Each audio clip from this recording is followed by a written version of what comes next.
खबरों में बने रहने के लिए बेल आइकन दबाइए और हाँ, फर्स्ट इंडिया को सब्सक्राइब जरूर कीजिए।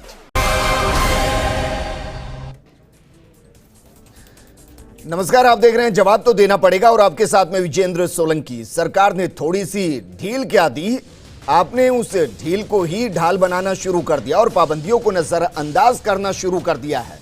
हालात ये कर दिए कि हर दिन देश के अंदर लगभग 10,000 कोरोना पॉजिटिव सामने आ रहे हैं। ऐसी स्थिति में देश में एक बार फिर से क्या देश बंदी हो सकती है?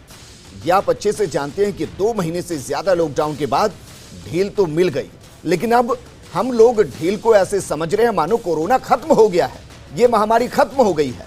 कुछ लापरवाह लोगों की लापरवाही की वजह से ही राजस्थान नहीं पूरे देश में कोरोना के मरीज लगातार बढ़ रहे हैं और यही वजह है कि हालातों को फिर से सुधारने के लिए सरकार ने राज्य की सीमाओं पर सख्ती शुरू कर दी और बिना पास किसी को एंट्री अब नहीं दी जा रही है।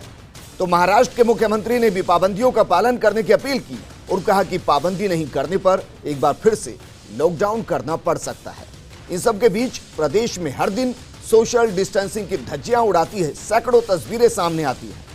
तो क्या मान लिया जाए कि लोगों में अब कोरोना का खौफ नहीं, हम सब अब डर नहीं रहे हैं, या ढील को ही हमने ढाल बना लिया है और खुद के साथ ही हम धोखा कर रहे हैं? लापरवाह लोगों की सजा क्या एक बार फिर से देश को भुगतने के लिए तैयार होना होगा? फिर से लॉकडाउन हो सकता है या फिर पाबंदियों की पालना के लिए अब सबके ऊपर सख्ती की जाएगी? इन सवालों का जवाब तो देना पड़ेगा।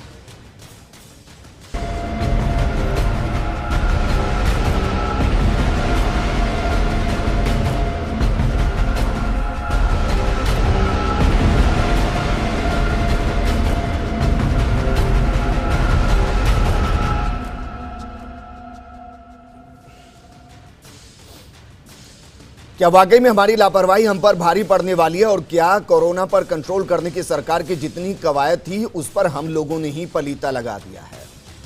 इस पर बात करने के लिए हमारे साथ मौजूद हैं कांग्रेस प्रवक्ता आरसी चौधरी जी, हमारे साथ मौजूद हैं फिजिशियन डॉक्टर श्याम सुंदर जी और साथ में हमारे साथ जुड़े हैं पूर्व आरएएस अधिकारी सुरेश सिंघी जी। आरसी चौधरी जी, चर्चा को मैं आपके साथ शुरू करना चाहूंगा। सर, बहुत बेसिक सवाल है, क्या वाकई में सरकार ने जो समझाया, जो लोगों को बताया, जो सिखाया, वो जनता समझ नहीं पाई या मैसेज साफ जा नहीं पाया कि सोशल डिस्टेंसिंग की हर दिन सैकड़ों तस्वीरें ऐसी आती हैं कि धज्जियां उड़ती नजर आती हैं? विजेंद्र, निश्चित रूप से जब लॉकडाउन को अनलॉक किया गया और पूरे देश के अंदर जब व्यावसायिक गतिविधियां शुरू हुई, उसके बाद में जून में प्रतिदिन लगभग 268 केस प्रतिदिन आ रहे थे जी। और जो दूसरे बहुत से राज्य हैं उनके अंदर जिस प्रकार से संक्रमण बढ़ रहा है, उसको देखते हुए माननीय मुख्यमंत्री जी की सजगता रही कि ये जो संक्रमण है, जो अब तक जितने भी जो टेस्ट हुए उसके अंदर उसका जो ट्रांसमिशन है वो आइडेंटिफाइड किया गया कि उसके अंदर जो रोग है वो कहाँ से स्थानांतरित हुआ। कम्युनिटी ट्रांसमिशन जब स्टार्ट हो जाता है, जब कहाँ से वो संक्रमित हुआ, अगर ऐसी स्थिति आ जाती है तो निश्चित रूप से चुनौती हो जाती है। लेकिन जैसे प्रवासी श्रमिकों का आना हुआ, बहुत से लोगों ने सजगता के साथ में इसका पालन किया, लेकिन कुछ लोग जो लापरवाही करें और किसी दूसरे के जीवन को खतरे में डालें, तो निश्चित रूप से वो कुछ लोग चुनौती के रूप में जरूर हैं। इन्हीं प्रक्रिया को देखते हुए कि ये जो ट्रांसमिशन है वो कम्युनिटी ट्रांसमिशन में तब्दील ना हो जाए, इसलिए जितने भी जो लोगों का आवागमन हो रहा है वो आइडेंटिफाइड हो और इसी को लेके उन्होंने तमाम जो सीमाएं। आरसी चौधरी जी, ये तस्वीरें आप देख रहे होंगे जो बार बार मैं अपनी स्क्रीन पर दिखा रहा हूं कि किस तरीके से सैकड़ों लोग एक साथ इकट्ठे हैं, ना मास्क है, सोशल डिस्टेंसिंग की पालना नहीं कर रहे हैं। कितने लोगों के खिलाफ अभी तक कार्रवाई की गई है, आपराधिक मामला दर्ज किया गया? सर, वैसे तो कोई नहीं मानने वाला है। विजेंद्र जी, निश्चित रूप से इस प्रदेश की 7.5 करोड़ जनता है और 7.5 करोड़ जनता के अंदर चंद जगह पे 7.5 करोड़ जनता का कितना ये हिस्सा हो सकता है? और बहुत से जिलों के अंदर कलेक्टर ने, जैसे कोई भी आदमी बाहर से आया और मेरे साथ में मेरा परिवार का पूरा परिवार जाता है और मैं मेरी सूचना देता हूं, क्या आंकड़े दे पाएंगे? आरसी चौधरी जी, मैं बेसिक सवाल कर रहा हूं, क्या आंकड़े दे पाएंगे? प्रदेश में कितने लोगों के खिलाफ कार्रवाई की गई, कितने लोगों के खिलाफ एफआईआर दर्ज की गई लापरवाही को लेकर? क्योंकि सर, एक लापरवाही उस पूरे इलाके पर भारी पड़ सकती है, हमने देखा है। विजेंद्र जी, निश्चित रूप से आप जो बात कर रहे हैं, मैं उसके साथ में एकदम एक्यूरेट जो आंकड़ा है, एक्यूरेट डिजिट के साथ में मैं बात करता हूं। एक्यूरेट डिजिट अभी नहीं दे पाऊंगा, लेकिन मैं ये जानता हूं कि बहुत से जिलों के अंदर जो ये डिजास्टर एक्ट है उसके तहत कार्रवाई हुई है। जिन्होंने जो बाहर से आया, जिन्होंने जो बातें तथ्य छुपाए, जिन्होंने जो जानकारी छुपाई और जो अवहेलना करता है, उनका बहुत से लोगों का मास्क को लेकर भी पुलिस ने उनका चालान किया है कि मास्क नहीं उन्होंने लगा रखी है। ठीक है, श्याम सुंदर जी, सर डराती हैं तस्वीरें, ये डराती इसलिए क्योंकि 70 दिन का लॉकडाउन देश देख चुका है, अर्थव्यवस्था बेपटरी हो चुकी है, हजारों लोगों की नौकरियां गई है, हजारों ना कहे कि करोड़ों लोगों की नौकरियां गई हैं, बहुत से उद्योग धंधे बंद हो गए हैं। इन सबके बीच में फिर से ये तस्वीरें दिखाई देना वाकई में चिंता का विषय है। आपको लगता है कि इसकी वजह से जो स्थिति हम देख चुके हैं उससे ज्यादा खतरनाक स्थिति सामने आने वाली है? देखिए, पहली बात है कि देखो, ऑलमोस्ट जो हमारा 2 महीने से ज़्यादा का लॉकडाउन रहा, इनिशियली लॉकडाउन ज़रूरी भी था, क्योंकि जो लॉकडाउन पीरियड था इनिशियली, उसमें हम हेल्थ डिपार्टमेंट हो, सरकार हो या मीडिया के थ्रू लोगों को काफ़ी हद तक हमने अवेयर किया कि ये कोरोना वायरस क्या है, इससे कैसे बचाव किया जा सकता है, और काफ़ी हद तक उस ड्यूरेशन में लोगों ने इसको फॉलो भी किया। और वो ड्यूरेशन हमें हमारे हेल्थ स्ट्रक्चर जो है उसको इम्प्रूव करने में टाइम लगा, उस इम्प्रूव करने का टाइम मिला। हमने उस हिसाब से हमारी टेस्टिंग इंक्रीज़ की, हमने उस हिसाब से हमारे बेड इंक्रीज़ किए, और उस हिसाब से देखा गया तो लॉकडाउन पीरियड में हमारे केसेस ज़्यादा नहीं बढ़े। लेकिन जैसे सरकार ने थोड़ा सा लॉकडाउन में ढील दी गई तो देखा धीरे धीरे लोग केसेस बढ़ने लगे। लोगों को ये समझना पड़ेगा कि सरकार हमेशा लॉकडाउन लगा के नहीं रख सकती है। ये कोरोना अभी जाने वाला नहीं है। लॉकडाउन से कोरोना से थोड़ा हद तक कंट्रोल हो सकता है, लेकिन लॉकडाउन से कोरोना खत्म नहीं हो सकता। लॉकडाउन को जो कोरोना को खत्म करने का जो मंत्र है वो है, पहला तो जो हम 3 बेसिक चीज़ें कहते हैं कि hand washing, social distancing, mask पहनना, और जो हेल्थ जो एडवाइजरी जो कह रही है कि जो ये मेजर फॉलो करने हैं, अगर उनको फॉलो नहीं करेंगे तो धीरे धीरे ये चीज़ें बढ़ेगी। और फिर जो बाहर हम देख रहे हैं, या जो मुंबई या दिल्ली में जो जैसा हो रहा है कि सडनली केसेस राइज हो रहे हैं, वैसी स्थिति अपने राजस्थान में आ सकती है। आपको दिखाई दे रही हैं, इन तस्वीरों के बारे में क्या कहेंगे आप? सर, मैं ये कह रहा हूँ कि देखो, लोग अगर अपनी जिम्मेदारी नहीं निभाएंगे, सरकार कब तक क्या कर सकती है? सरकार ने अभी काफ़ी हद तक किया है, लोगों को समझाया है, जो करना चाहिए था वो सब किया है, लेकिन लोग अगर नहीं समझेंगे, लोग अपनी जिम्मेदारी अगर नहीं समझेंगे तो इसका खामियाजा हमें भुगतना पड़ेगा सबको। सिर्फ लापरवाह कहें आज की तारीख में, इनको आपराधिक प्रवृत्ति के लोग ना कहें जो पूरे समाज को खतरे में डाल रहे हैं? देखिए, अब सभी को इतना अवेयर कर चुके हैं लोगों ने, ऐसा नहीं है कि लोगों ने लॉकडाउन में उस चीज को पालन भी किया है, लेकिन अब जैसे ही लॉकडाउन में ढील दे रहे हैं तो लोग थोड़े से लापरवाह हो रहे हैं, लेकिन ये लापरवाही नहीं होनी चाहिए। ठीक है, सुरेश सिंधी जी, सर कहां पर लैप्स रह गया कि लोगों तक सही मैसेज नहीं पहुंच पाया, लोगों को हम उतना डरा नहीं पाए कि वो समझ पाए कि उनकी थोड़ी सी लापरवाही पूरे समाज को खतरे में डाल सकती है, उनके परिवार को खतरे में डाल सकती है, उस इलाके को खतरे में डाल सकती है। ये लापरवाही वाली तस्वीरें बार बार डरा रही हैं सर, 70 दिन के लॉकडाउन के बाद ऐसी तस्वीरें। जी जी जी, ये दरअसल डरावना दृश्य है, और ये शायद दुर्भाग्य है हमारा कि हम किसी भी देश को देखें, यूरोपियन कंट्रीज़ को देखें तो अनुशासन बड़ा सख्त होता है। इवन जो मुस्लिम कंट्रीज़ हैं, दुबई में आप देखें या कहीं भी किसी भी देश में देखें, आप जापान, सिंगापुर, कोई व्यक्ति 1% रूल को वायलेट नहीं करता। अगर 80 की स्पीड निर्धारित है, 81 चला ली तो ऑटोमेटिक खाते में से 1000 रुपये आपके माइनस हो जाएंगे। लेकिन हम लोग इस बात के अभ्यस्त हैं कि पीछे बैठी हुई सवारी हेलमेट पकड़े रहेगी, और कांस्टेबल अगर दिख गया तो हेलमेट लगा लिया, और कांस्टेबल के दूर होते ही हम हेलमेट हटा लेते हैं जी। तो अनुशासन दरअसल हम लोगों के जीवन में बहुत कम है, और मौका पड़ते ही अनुशासन तोड़ना, मौका पड़ते ही जी, ये तो सर सरकार भी जानती है, प्रशासन भी जानता है, और वो जिम्मेदार भी जानते हैं जो इसको कंट्रोल करने की कोशिश कर रहे हैं।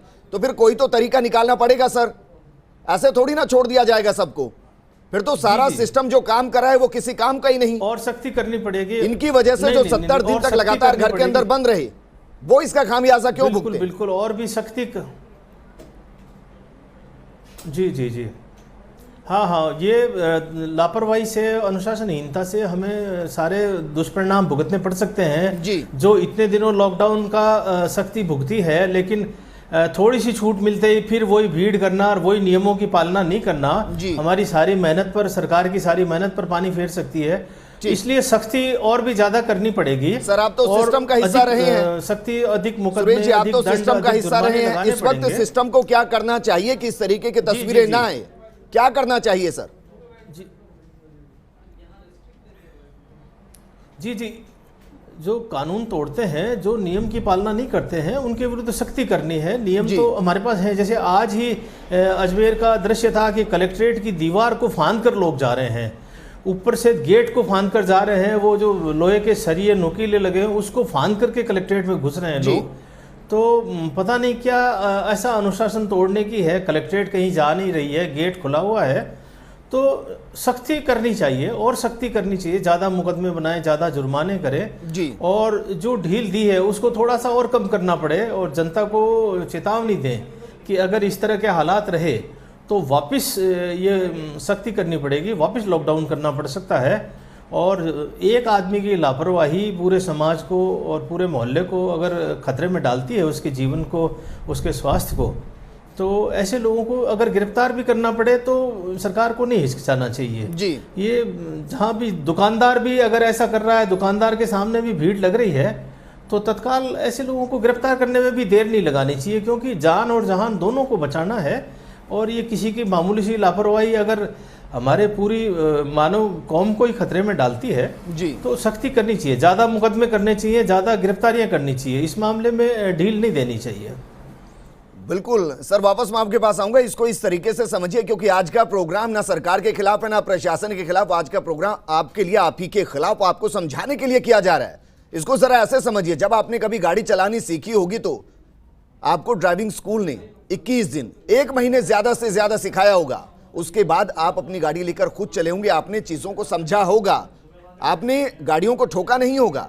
तो फिर इस तरीके की लापरवाही क्यों कर रहे हैं? सरकार ने 70 दिन आपको समझाया कि आपको क्या करना है, क्या नहीं करना है। बावजूद इसके अगर लापरवाही करेंगे तो फिर ना सिर्फ आप खतरे में, ना सिर्फ परिवार खतरे में, बल्कि वो पूरा इलाका खतरे में हो सकता है और फिर से लॉकडाउन हो सकता है। आरसी चौधरी जी, सीमाओं को सील किया गया है, उसका क्या मकसद सिर्फ यही था कि जो बाहर से लोग आ रहे हैं उनको कंट्रोल करना, उनको रोकना, अंदर की स्थिति को कंट्रोल करना, या कुछ और?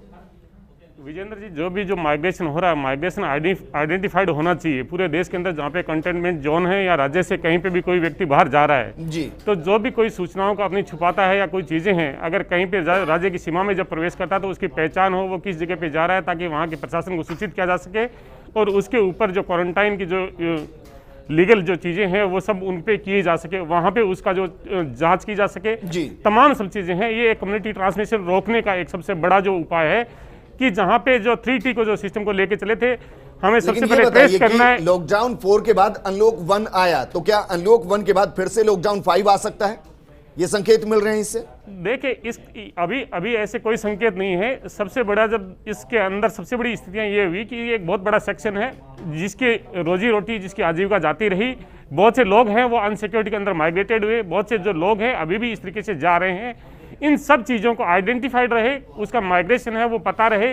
इन चीज़ों को लेके वहाँ पे जो सीमाएं हैं उस पर टास्क फोर्स लगाई गई है, ताकि कोई भी आदमी है राज्य के अंदर प्रवेश और राज्य से बाहर हो तो उसका पता हो। ठीक, हमारे साथ बीजेपी चिकित्सा प्रकोष्ठ के सह संयोजक डॉक्टर अशोक यादव भी जुड़ गए हैं। अशोक यादव जी, सर, जिस तरीके से कोरोना पूरे देश के अंदर बढ़ रहा है, कहीं ऐसा तो नहीं कि अनलॉक 1 करके बहुत जल्दबाजी कर दी गई और जो 70 दिन की एक तपस्या थी उसको भंग कर दिया गया? नहीं, देखिए, ऐसा नहीं है कि 70 दिन की तपस्या भंग हो गई है। हालांकि लोगों को समझने की ज़रूरत तो है थोड़ी सी। 70 दिनों से जो चला आ रहा था, जिस तरह से स्टार्टिंग में केंद्र सरकार ने लॉकडाउन किया और उससे इसकी ग्रोथ को, स्टार्टिंग ग्रोथ को रोकी, जो आज आप आंकड़े देख रहे हो, उन आंकड़ों से नहीं जाने कितने भयानक और ख़तरनाक आंकड़े आ सकते थे अगर उस समय ऐसा नहीं किया जाता तो ये नहीं है। लेकिन जो अभी जिस तरह से हम देख रहे हैं और जिस तरह से सोशल डिस्टेंसिंग का थोड़ा सा सही से पालन नहीं हो रहा है, या दुकानदार जो हैं वो सही से इसका वो नहीं कर रहे हैं, या लोग जो हैं वो बिना मास्क के घूम रहे हैं, ये ज़रूर एक सोचने वाला विषय है और इसके ऊपर लोगों को जागरूक होने की ज़रूरत है। मीडिया की तरफ से या दूसरी तरफ से हमेशा इस तरह के मैसेजेस जाते रहे हैं, लेकिन लोगों की तरफ से कहीं ना कहीं कोई चीज़ दिख रही है। नहीं तो कमी कहाँ पर है सर, मैं जानना चाह रहा हूँ। नहीं, कमी कहाँ पर है? कमी तो हर जगह पर है। नहीं कि किसी को अपनी जिंदगी प्यारी नहीं होगी, जिंदगी प्यारी है, कमी कहाँ पर है? लेकिन लोग ना समझे, लोग भीड़ में जा रहे हैं और कमी तो यहाँ नजर आ रही है। आप राज्य सरकार की छोटी छोटी चीजें, सर, आप जिन लोगों को ना समझ कह रहे हैं वही वोट देकर समझदार कहलाते हैं और वोट देकर नेताओं को चुनते हैं। ना समझ उनको किस तरीके से आप ना समझ कह रहे हैं? पहला सवाल तो ये। और दूसरा सवाल ये, अगर मान लिया जाए आपके हिसाब से वो ना समझ है, तो आपकी सियासतदान, आपके जो नेता, जो लोकल वहां कर हैं, वो उनको समझा क्यों नहीं पा रहे हैं? नहीं, ना समझदारी की बात ये इस तरह से है कि वो इस चीज को अभी भी इतना खतरनाक नहीं मान रहे कि मुझे नहीं है और मुझे वहां जाने से नहीं लगेगा, इस तरह तो से सर, आप जब 1 साल के प्रचार को घर घर तक पहुंचा रहे हैं तो इस समझदारी को भी घर घर तक पहुंचा नहीं, दीजिए। समझदारी पहुंचा रहे हैं ना, घर घर तक पहुंचा रहे हैं, और केंद्र सरकार अपनी जिम्मेदारी अच्छी तरह बखूबी निभा रही है, और एक दूसरे जगह को हम आकलन करके और उसके बाद से उस जगह का खोला जा रहा है। और आप देखिए कि स्टेप बाय स्टेप जिस तरह से सर मैं तो इतना जानता हूं कि स्टेप बाय स्टेप केसेस बढ़ रहे हैं। नहीं, केसेज बढ़ रहे हैं, केसेज बढ़ रहे हैं, उसका एक कारण है और उस वजह से बढ़ रहे हैं केसेज। लेकिन फिर भी जो स्टार्टिंग का लॉकडाउन था वो एक सही रूप था और सही तरीके से, लेकिन अब जो सारी जिम्मेदारी है वो राज्य सरकार की आती है, और राज्य सरकार इसको कहीं ना कहीं बांध पाने आरसी में चौधरी जी थोड़ी जवाब बहुत- देना चाह रहे हैं। सर बताइए क्या कह रहे हैं। देखिए, मुझे ये लगता है कि 24 मार्च को जब देश के प्रधानमंत्री मोदी जी ने लॉकडाउन की घोषणा की थी, उससे पहले उन्होंने देश के संघीय ढांचे को भी नहीं पहचाना था। भाजपा शासित राज्यों से भी बात नहीं की, कांग्रेस को छोड़ दीजिए। अगर देश के तमाम मुख्यमंत्रियों से बातें करते हैं तो मुझे लगता है कि ना तो इतने श्रमिक परेशान होते, ना ही इस प्रकार के अनवांटेड जो माइग्रेंट्स हैं वो एक जगह से दूसरी जगह पे उन्हें बेबस और लाचार होकर जाना पड़ता। लॉकडाउन फर्स्ट पे जब घोषणा की थी तब उन्होंने मोदी जी ने कहा था हमें 21 दिन दीजिए वरना देश 21 साल पीछे चला जाएगा। इस देश की जनता ने करबत खड़े होके और 65 दिन पूरे दिए, उसके बाद में आज कहाँ खड़े हैं। जो लॉकडाउन के अंदर हमें तैयारी करनी चाहिए थी, लॉकडाउन में मोदी जी लग गए बिहार के चुनाव के लिए, लॉकडाउन में लग गए मोदी जी वेस्ट बंगाल के चुनाव के लिए, और वो राजनीति करने लगे, चाहे लेकिन उत्तर प्रदेश की आरसी तमाम चौधरी सब जी, चीजों। देखिए मैं इसको इन इस चीजों तरीके से ले रहा हूं। नहीं, सर अगर सुनिए जरा, आप ये कहें कि आप सुनिए तो राज्य की सर, नैतिकता अगर मोदी जी या फिर प्रदेश की सरकार ने जनता को ये समझा दिया कि आपको 6 फीट की दूरी रखनी है, अगर ये समझा दिया कि आपको मास्क का इस्तेमाल करना है, अगर ये समझा दिया कि आपको सैनिटाइजर का इस्तेमाल करना है, अब इसमें क्या तो केंद्र सरकार करे और क्या राज्य सरकार करे, ये तो आम जन तक पहुंचा दिया ना सर कि आपको ये करना है। आम जनता क्यों नहीं कर पा रही? आज मेरा सवाल सिर्फ ये है। विजेंद्र जी, इसका जवाब भी मैं दे सकता हूं, लेकिन जो बातें सर दीजिए जवाब। जो मुखिया होता है, देश के प्रधानमंत्री ने 2 लॉकडाउन के आगे क्षण में घोषणा की, थर्ड जो लॉकडाउन है उन्होंने MHA का सर्कुलेशन जारी कर दिया। उनके जो एम्पावर्ड कमेटी बनाई स्वास्थ्य की, उसमें जो अपने स्वास्थ्य विभाग के राष्ट्रीय जो जॉइंट सेक्रेटरी हैं, जॉइंट सेक्रेटरी ने आके कहा, लव अग्रवाल ने यहाँ पे 11 अप्रैल को, कि ये धीरे धीरे जा रहे हैं और खत्म हो जाएंगे। 8 देशों में हुए लेकिन हमारे यहाँ पे नहीं हुए। अगर हम इस कोरोना की जंग के लिए ही तत्पर रहते, अगर कोरोना जंग का उद्देश्य होता तो निश्चित रूप से ये चुनौती नहीं होती। और राजस्थान में भी जो आंकड़े बढ़े, 13 लाख जो लोग हैं प्रवासी श्रमिक आए हैं। सर मैं इन सारी टेक्निकलिटीज में इसलिए नहीं जा रहा क्योंकि 3 चीजें बता दी गई, राज्य सरकार की तरफ से भी, केंद्र सरकार की तरफ से भी। पहला, सोशल डिस्टेंसिंग मेंटेन करना है, दूसरा आपको मास्क लगाना है, तीसरा आपको सैनिटाइजर का इस्तेमाल करना है, हाथों को सैनिटाइज करना है। अब अगर ये चीजें भी जनता नहीं समझ पा रही तो फिर यकीन मान लीजिए कि वो जानबूझकर लापरवाही कर रही है, क्योंकि ये सब जान गए हैं। तो उनके खिलाफ कोई तो एक्शन होना चाहिए ना सर, ऐसे थोड़े ना छोड़ दिया जाएगा सबको। आप सही कह रहे हैं, निश्चित रूप से सही कह रहे हैं, लेकिन आप जो तमाम जो बातें कह रहे हैं, एक ऐसा सेक्शन है इस देश के अंदर जिनके पास में सैनिटाइज की, अगर मैं किसी दुकान पे जा रहा हूँ, अरे सर गांव बस्ती में जाइए और साफे का इस्तेमाल करते हैं, क्या बात कर रहे हैं सर आप? सब जो चीजें हैं उन चीजों के लिए पब्लिक श्याम अवेयर सुंदर होना ही है। जी, सर मैं गलत कह रहा हूँ? गांव बस्ती में साफे का इस्तेमाल किया जाता है। आप सही देखो, सरकार के लेवल पर चाहे वो केंद्र सरकार हो या राज्य सरकार हो, सभी ने बहुत अच्छा काम किया है, और जो करना चाहिए था लगभग वो सब चीज़ें एक बार की है। लोगों को समझाने का काम किया है, जो हेल्थ स्ट्रक्चर था इंप्रूव करने का, टेस्टिंग कैपेसिटी इंक्रीज करने की, वो दोनों ही सरकार, चाहे वो केंद्र सरकार और राज्य सरकार ने अपना काम बखूबी निभाया है। अब देखो, अब जो आती है बात लोगों को आती है, लोगों को अच्छी तरह समझा दिया है कि देखो कोरोना का अभी कोई डेफिनेटिव इलाज नहीं है, कोई बचाव का वैक्सीन नहीं है, तो इसका जो मेन जो है वो बचाव ही उपचार है। तो बचाव के जो 3-4 मंत्र अभी जो आपने बताया वही सब मंत्र है, और वो सबको लगभग पिछले 2 महीने से, आप चाहे मीडिया के थ्रू हो या सरकार की तरफ से हो या केंद्र सरकार की तरफ से हो या हेल्थ डिपार्टमेंट की तरफ से हो, बार बार हर एक इंसान को यह समझाया जा रहा है। और वो ऐसा नहीं है कि लॉकडाउन में उन्होंने पालन किया है, लेकिन जैसे ही थोड़ा सा हमने ढील दी तो शायद हम उस चीज़ से बेखबर हो गए हैं, थोड़ा समझ नहीं पा रहे हैं कि भी अगर हम थोड़ी सी असावधान रखेंगे तो ये फिर विकराल रूप ले सकता है। तो आगे क्या मैं एक लाइन में इसको कंक्लूड करूं कि समझाने का वक्त बहुत हो गया, अब कार्रवाई का वक्त आ गया, जो भी लापरवाही दिखाई दे रहा है उसके खिलाफ कठोर कार्रवाई कर दी जाए? हाँ देखो, थोड़ा लोगों को और शायद हो सकता है जागरूक करना पड़े और उनकी जवाबदेही थोड़ी फिक्स करनी पड़े, शायद मेरे से ऐसा लगता है कि लोग अगर समझ नहीं पा रहे हैं तो थोड़ा उनकी जवाबदेही फिक्स करनी पड़ेगी। ठीक है सुरेश सिंधी जी, क्या सर यही एकमात्र विकल्प बचा है कि अब बहुत हो गया समझाना, 70 दिन से ज्यादा हो गए समझाते समझाते कि आप ये कर लीजिए, आप ये कर लीजिए, अगर नहीं समझ रहे तो उनके खिलाफ कठोर कार्रवाई कीजिए। आप 2 के खिलाफ कठोर कार्रवाई करेंगे, 20 लोग समझ जाएंगे अपने आप। एकमात्र विकल्प यही बचा है।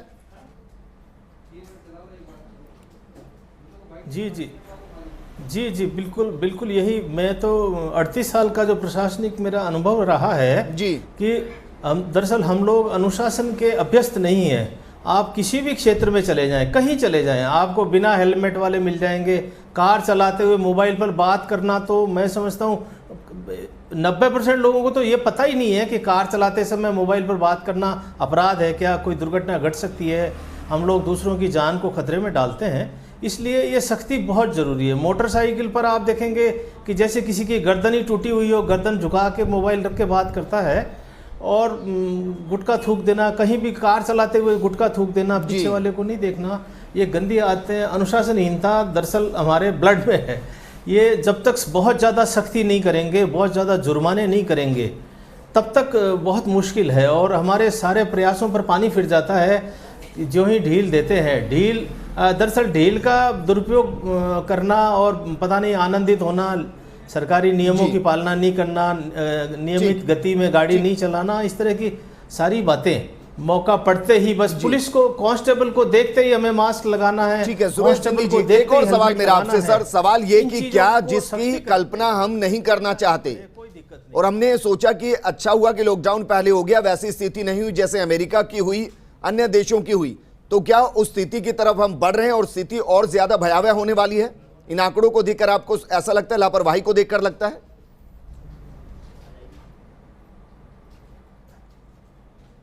जी, आंकड़ों को देखकर तो ये लग रहा है दिन प्रतिदिन मरीजों की संख्या बढ़ती जा रही है जी, और स्थिति तो खराब हो रही है। मरीजों की संख्या को देखते हुए, मौतों को देखते हुए, महाराष्ट्र और दिल्ली के आंकड़ों को देखते हुए, और राजस्थान भी शायद टॉप 5 में पहुंच गया है।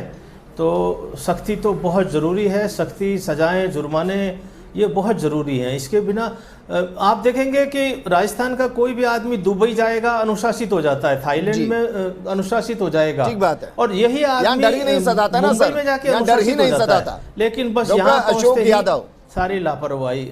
ऐसा कर दीजिए ना कि सर अचानक से मैसेज आए कि आज रात 8 बजे के बाद जो भी बिना मास्क के मिलेगा, जो भी सोशल डिस्टेंसिंग की पालना करता नहीं मिलेगा, उसको तुरंत गिरफ्तार किया जाएगा। ये भी देश को सुनवा दीजिए सर। विजेंद्र जी, देश को सुनवा रहे हैं, लेकिन जो लॉ एंड ऑर्डर की बात आप कर रहे हो, लॉ एंड ऑर्डर जो है वो स्टेट गवर्नमेंट करेगी। स्टेट गवर्नमेंट तो इसके ऊपर कहीं ध्यान दे। आप देखिए, केंद्र ने नियम निकाले हैं, तभी तो कह रहे हैं ना कि आज वो स्थिति अपने देश की नहीं है जो दूसरे देशों की है। और बढ़ तो रहे हैं, नहीं केसेस बढ़ते रहे हैं, लेकिन हर दिन 10,000 से ज्यादा मामले सामने आ रहे हैं। जितने दिल्ली की सरकार कह रही है कि कम्युनिटी स्प्रेड हो सकता है। मुंबई के हालात आपको पता है, तमिलनाडु के हालात आपको पता है, राजस्थान में 350 से ज्यादा बीते 2 दिन से केसेस आ रहे हैं। आप कह रहे हैं कि उस तरफ नहीं बढ़ रहे हैं? नहीं, उस तरफ बढ़ रहे हैं, लेकिन हम कह रहे हैं कि अगर लॉकडाउन पहले नहीं होता तो आज और खतरनाक स्थिति हो सकती थी। और केंद्र सरकार अपना काम पूरी तरह से कर रही है, लेकिन स्टेट गवर्नमेंट की जिम्मेदारी बनती है कि लॉ एंड ऑर्डर को माने। जो लोग कुछ समाज कंटक होते हैं, जो लोग इस तरह की कार्रवाई कर रहे हैं, उनके ऊपर अंकुश लगना चाहिए, उनको फाइन होना चाहिए। चौधरी जी, लेकिन सर मुख्यमंत्री इस मामले को लेकर काफी ज्यादा गंभीर हैं। जांचें लगातार बढ़ाई जा रही हैं, 25,000 से ज्यादा अब प्रतिदिन जांचें हो रही हैं। कोबास 8800 जब आएगी तो शायद ये 40,000 हो जाएगी। मेरा सवाल यह कि कम से कम राजस्थान में इसको सख्ती से लागू कर दिया जाए कि अब जो भी नियमों की पालना नहीं करेगा, तुरंत तत्काल और सख्त कार्रवाई उसके खिलाफ होगी। क्योंकि अगर 100 लोगों के खिलाफ भी कार्रवाई हो गई ना, तो सर ज्यादातर लोग इसको मानने को तैयार हो जाएंगे। विजेंद्र जी, निश्चित रूप उनको बचाने के लिए उन्हीं के ऊपर कार्रवाई कर दीजिए सर। विजेंद्र जी, निश्चित रूप से राजस्थान के तमाम 7.5 करोड़ जनता ये जानती है कि हम किस प्रकार से तमाम जो चाहे जांचों का आंकड़ा हो, चाहे राष्ट्रीय मामले में हम 2 गुना आगे पे गति के ऊपर हैं। नहीं जानती है, लेकिन मत रहिए, जनता अगर जानती तो तस्वीरें नहीं होती।